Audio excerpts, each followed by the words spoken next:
ចំណាំសម្រាប់និស្សិតឆ្នាំមួយត្រូវហាមធ្វើអីខ្លះ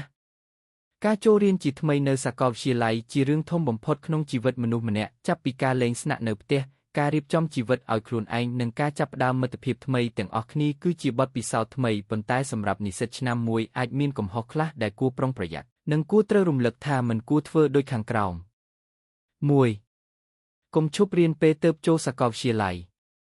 ច្រើននិស្សិតចូលឆ្នាំទី1គិតថាថ្មីនេះរៀនសប្បាយបានស្នេហាមិត្តភ័ក្តិនិងកម្មវិធីកម្សាន្តខ្លាំងហួសប្រមាណដូច្នេះហើយពេលដែលការរៀនពិតប្រាកដចូលចិត្តតែងស្ទាក់ស្ទើរក្នុងការរៀនវិភាគការងាររបស់ខ្លួនមិនមានការរៀបចំល្អទេចូលតែងតែទុកពេលសិក្សានិងធ្វើសំណួរដើម្បីទាន់សម័យជាមួយមុខវិជ្ជា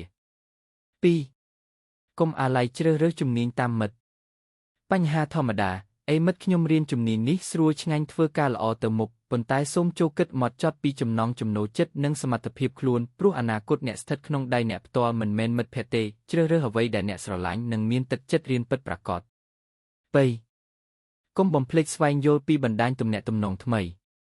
ជីវិតនៅសាកលវិទ្យាល័យមិនមែនមានតែការរៀនទេស្វែងរកមិត្តភាពល្អពាក់ព័ន្ធនឹងអាហារូបករណ៍កម្មវិធីសិក្សាក្រៅម៉ោងសិក្ខាសាលានិងអង្គការណាដែលអាចជួយបង្កើនបទពិសោធន៍សង្គមនិងជំនាញអនាគតបាន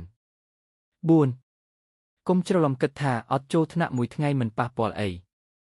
ច្រើននិស្សិតឆ្នាំមួយគិតថាសម្រាប់សាកលវិទ្យាល័យគឺអាចអវត្តមានបានឬសិនអត់ចូលទៅក៏មិនអីតែការអវត្តមានរយៈពេលយូរនឹងធ្វើឲ្យអ្នកបាត់បង់ឱកាសស្វែងយល់ពីមេរៀននិងព័ត៌មានសំខាន់តាមក្រោយអាចជ្រុះតាមមិនទាន់ 5. កុំប្រើប្រាស់ប្រាក់លើកម្សាន្តច្រើនហួសប្រមាណ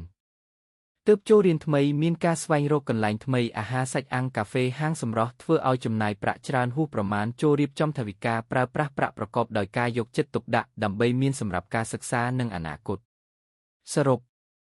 ជីវិតសិស្សនិស្សិតសាកលវិទ្យាល័យជាកន្លែងបង្ហាត់ការរស់នៅពិតប្រាកដនិងការទទួលខុសត្រូវលើខ្លួនឯងចូលអនុវត្តចំណាំខាងលើទទួលយកបទពិសោធន៍ថ្មីប្រើប្រាស់ពេលវេលាជាការសិក្សានិងកម្សាន្តឲ្យសមស្របដើម្បីបង្កើតអនាគតល្អសម្រាប់ខ្លួនឯង